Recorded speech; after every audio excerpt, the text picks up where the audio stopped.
السلام علیکم students, I am your teacher sir Adnan teaching you the general science of class 8۔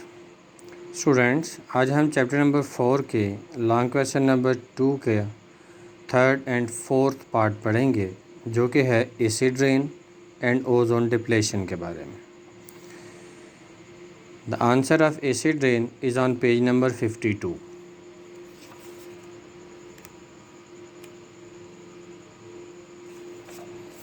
Students, آپ کو heading نظر آ رہی ہے ایسڈ رین، جسے ہم تیزابی بارش کہتے ہیں۔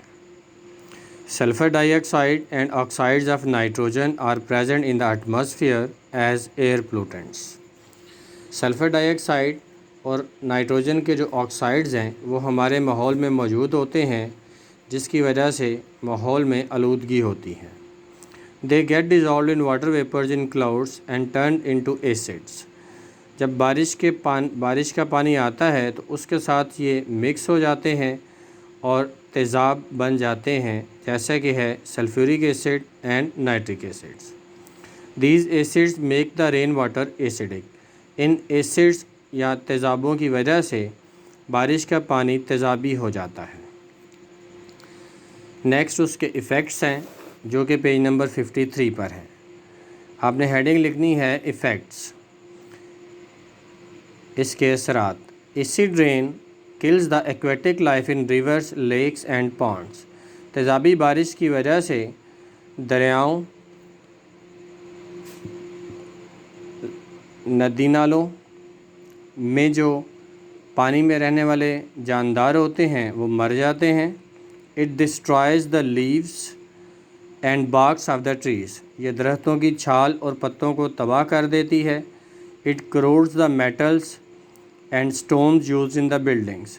عمارتوں کی تعمیر میں استعمال ہونے والا جو پتھر ہوتا ہے یا جو دھاتیں ہوتی ہیں، ان کو یہ زنگ آلود کر دیتی ہیں۔ The acid rain water flowing into fields make the soil acidic. اور جب یہی تیزابی بارش کا پانی میدانی علاقوں میں آتا ہے تو اس کی مٹی کو تیزابی کر دیتا ہے۔ The crops do not grow well in acidic soil. اور فصلیں تیزابی مٹی میں اچھی طرح سے پھلتی پھولتی نہیں ہیں۔ Micro organisms present in soil اور also affected by the acid rain. وہ چھوٹے چھوٹے مائکرو آرگنزمز، جن کو جرمز بھی کہا جاتا ہے، وہ جو مٹی میں موجود ہوتے ہیں ان پر بھی تیزابی بارش اثر انداز ہوتی ہے۔ ہمارے پاس اس کا 4th پارٹ ہے اوزون ڈپلیشن، جس کا آنسر ہے پیج نمبر 51 پر۔ اسٹوڈنٹس، آپ کے سامنے پیج نمبر 51 پر سب سے پہلی لائن میں لکھا ہوا ہے chlorofluorocarbons which are used in air conditioners, refrigerators, spray cans enter the air on leakages from these appliances. Chlorofluorocarbon ایک ایسا کیمیکل ہے جو ہمارے ایئر کنڈیشنز میں، ریفریجریٹر میں اور اسپرے کے ڈبوں میں استعمال ہوتا ہے۔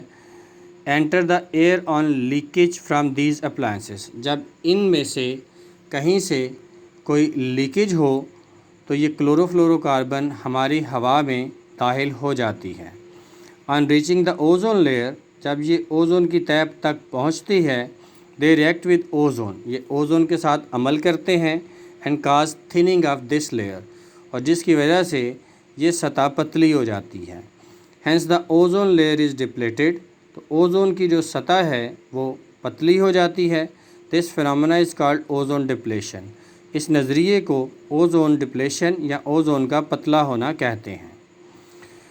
Through the thin ozone layer, پتلی اوزون کی تہہ کے درمیان سے ultraviolet rays of the sun pass, سورج سے آنے والی الٹرا وائلیٹ جو شعاعیں ہیں وہ گزر جاتی ہیں، اینڈ ریچ دا ارتھ، اور زمین تک پہنچ جاتی ہیں۔ Where they affect the life, جہاں پر یہ زندگی پر اثر انداز ہوتی ہیں، by causing serious diseases like skin cancer and I problems, اور جلد کے کینسر اور آنکھوں کے مسائل کی وجہ بنتی ہیں۔ These ultraviolet rays also increase the temperature of the earth۔ یہ شعاعیں زمین کا درجہ حرارت بھی بڑھاتی ہیں، کازنگ گلوبل وارمنگ، جس کی وجہ سے ہماری زمین کے جو موسم ہیں وہ تبدیل ہو رہے ہیں اور دنیا کا جو موسم ہے وہ گرم سے گرم ترین ہوتا جا رہا ہے۔